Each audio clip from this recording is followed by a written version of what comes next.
এবার এগুলোকে একটু করে একটা পাত্রে তুলে নেব। আচ্ছা, আমার সব চিকেনের পিসগুলো ভাজা হয়ে গেছে।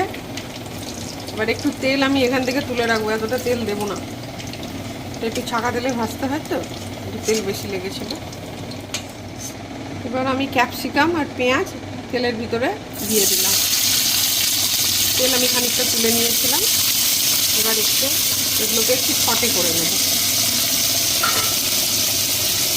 হালকা, পুরো ভাজবো না, নাড়াচাড়া করে যাতে নরম যখন হয়ে আসে তখন এর ভিতরে অন্যান্য ইনগ্রিডিয়েন্টসগুলো আমি দেব। এই যে এইবারে এই মতো অবস্থায় আমি গ্রেট করা রসুন, আপনারা এই রসুনগুলো দিয়ে দিলাম, একটু নাড়াচাড়া করে ওর ভিতরে আদাটা দিয়ে দেবো করে রেখেছি, একটু আদা কুচনো দিয়ে দিলাম এর ভিতরে, আদা গ্রেট করে রেখেছিলাম ওটা দিয়ে দিলাম। নাড়াচাড়া করে আমি যে মিশ্রণটা করে রেখেছিলাম, যে মিশ্রণটা এবার লঙ্কা আমি অ্যাড করে দিলাম। আপনারা কাঁচা লঙ্কা কুচি করেও দিতে পারেন, চিড়েও দিতে পারেন, কিন্তু আমি গোটাই দিয়ে দিলাম।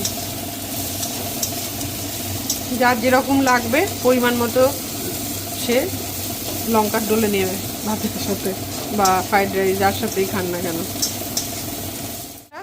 এর ভিতরে দিয়ে দিলাম।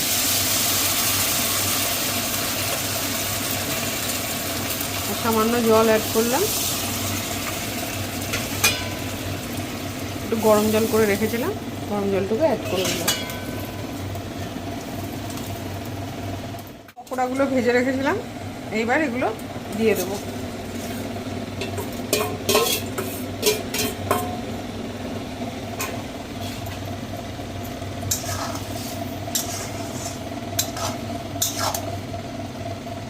পকোড়াগুলো ভাজার সময়তে একটু নুন দিয়েছিলাম, তা আর সয়া সসের ভিতরে নুন আছে, এটা পরিমাণ মতো বুঝে আমাকে নুনটা দিতে হবে, নুনটা না হলে তাহলে বেশি হয়ে যাবে। এইটুকু নুন দিলাম, পরে একটু ওটা টেস্ট করে নিয়ে নুনটা আবার ঠিকঠাক করে দিতে হবে।